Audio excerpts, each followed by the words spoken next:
Salve, salve meus queridos, paz e bem para todos vocês. Professor Marcão chegando aqui na área para trocar um dedinho de prosa com todos vocês sobre um tema bem saboroso, bem gostoso, que eu tenho certeza que muita gente tem dúvida. Fica aqui para a gente saber que tema é esse da história, beleza? Fica aí, não sai daí não.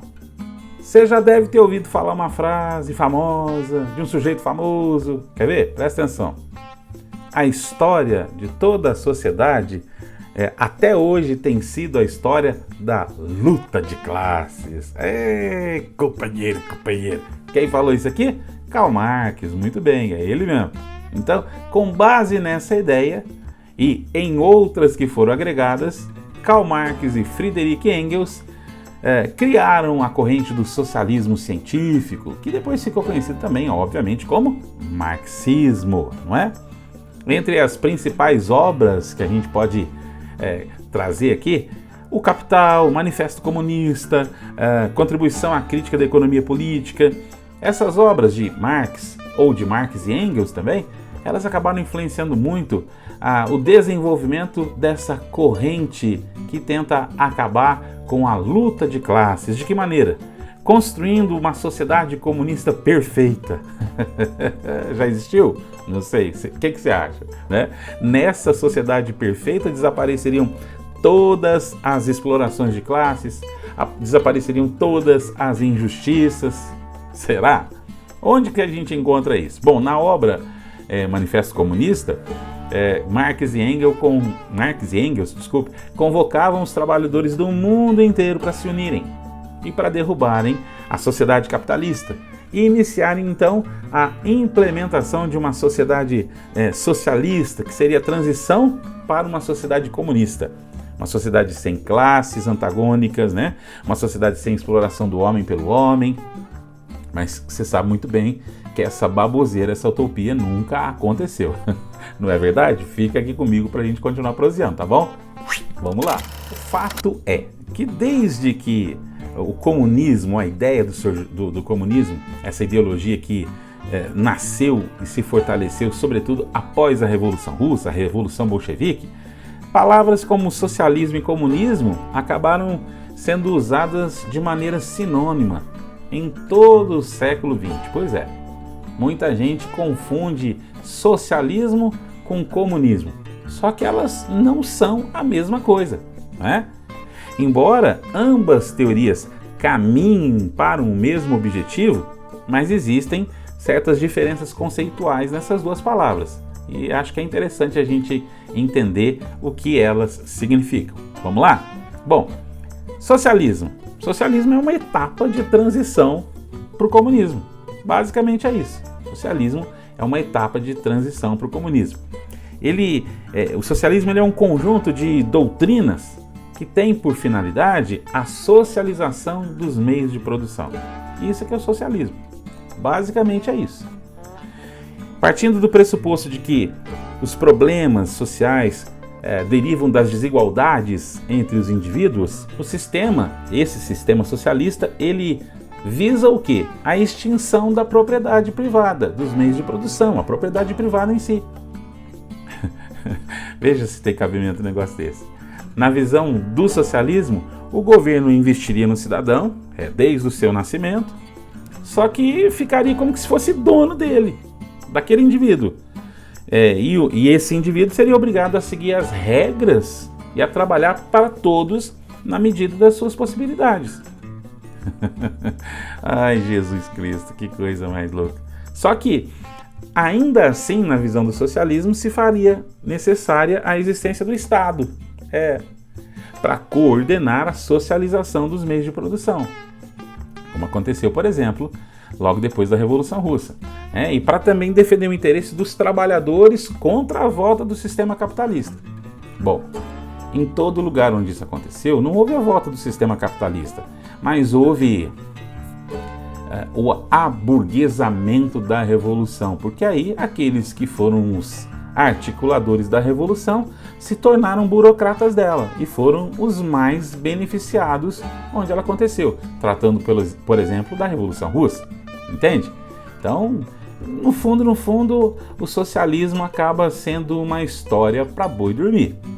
Tá, mas e o comunismo? Bom, o comunismo é um sistema de governo onde não existem classes sociais, onde não existe propriedade privada, onde não existe aquilo que é o mais importante, a figura mais importante, que é a figura do Estado. Essa seria a grande diferença.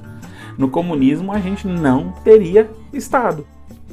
Se o comunismo é esse Estado, esse sistema de governo onde não existem classes sociais, propriedade privada, não existe a figura do Estado, então, ao contrário do que muita gente pensa, teoricamente, a etapa do comunismo, essa fase do comunismo nunca foi atingida por nenhum país, né? Já que, pelo que nós sabemos na história, não houve nenhuma sociedade onde se registrou a ausência do Estado.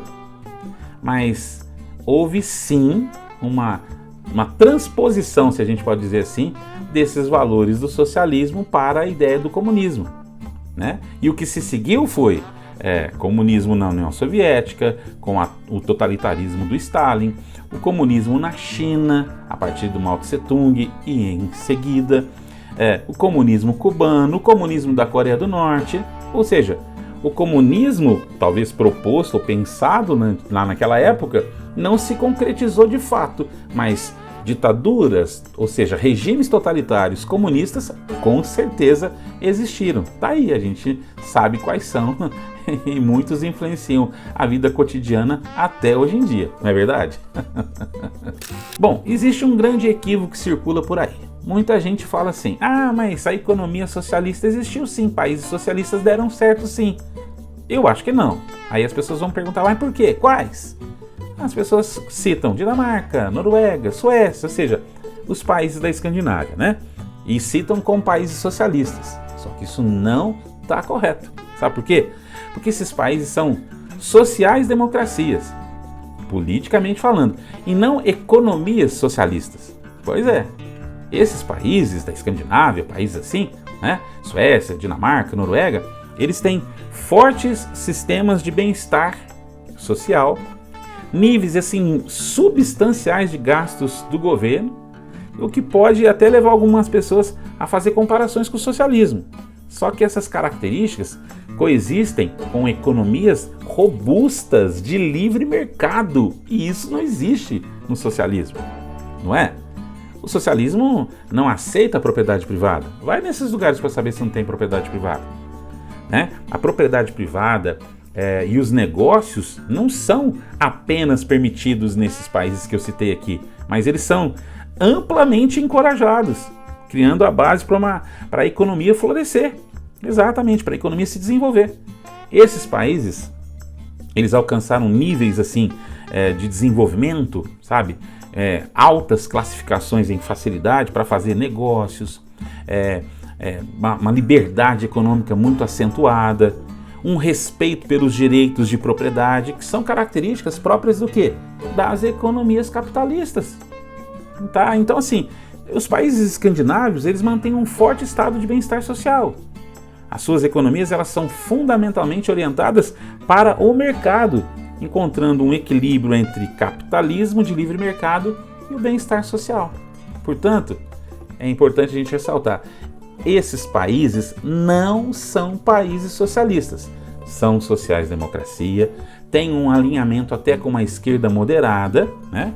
Mas o governo não planeja e nem procura controlar a economia, que seria uma característica fundamental dos estados de um sistema socialista.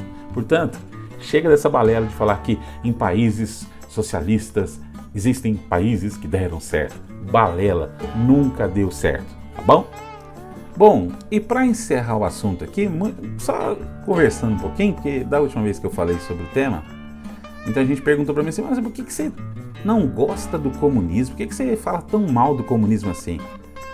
Ora, porque eu sou sensato, porque eu não me deixo levar por discurso, sabe? Por ideologia, por narrativa, não. Sabe por quê? Veja bem, a minha consciência me faz rejeitar esse regime nefasto porque ele fez muito mal à humanidade. Veja só, A gente tem a tendência a se encolerizar, se enraivar, se enojar quando a gente pensa nos mais de 6 milhões de mortos pelo nazismo, né? Dos judeus mortos pelo nazismo, e tem que ser isso mesmo, porque a gente não pode passar pano para esse tipo de ideologia nunca. Então a gente tem que se enojar com a obra maléfica do Hitler contra os judeus, o Holocausto judeu, claro. Mas existe uma tendência na sociedade a passar o pano para os muitos milhões de mortos pelo comunismo ao redor do mundo.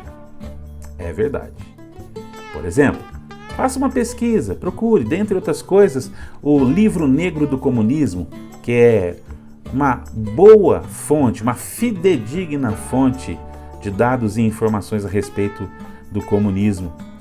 Olha, por baixo de 30 a 50 milhões de mortos só na União Soviética do Stalin. Isso mesmo. Como é que eu posso gostar de um regime desse? Só lá. Sem contar os muitos milhões de mortos, porque não se tem um número muito preciso na China de Mao Tse Tung, pois é, que pode passar também dos seus 30, 40 milhões. Depois, na Coreia do Norte, em Cuba, a época do Khmer Vermelho lá no Laos, no Camboja, no Vietnã. Como é que eu posso gostar de um regime assim?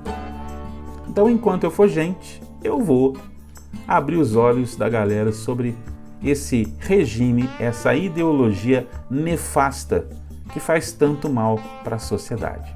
É isso mesmo. Bom, encerro citando um dos grandes nomes da política mundial. O grande estadista inglês, o grande primeiro-ministro inglês, Winston Churchill, que a respeito do socialismo dizia exatamente assim, presta atenção: o socialismo é a filosofia do fracasso, é a crença na ignorância, a pregação da inveja. O seu defeito inerente é a distribuição igualitária da miséria. É por isso que eu não posso gostar de um regime assim. Valeu, um abraço, galera, fiquem com Deus, fui!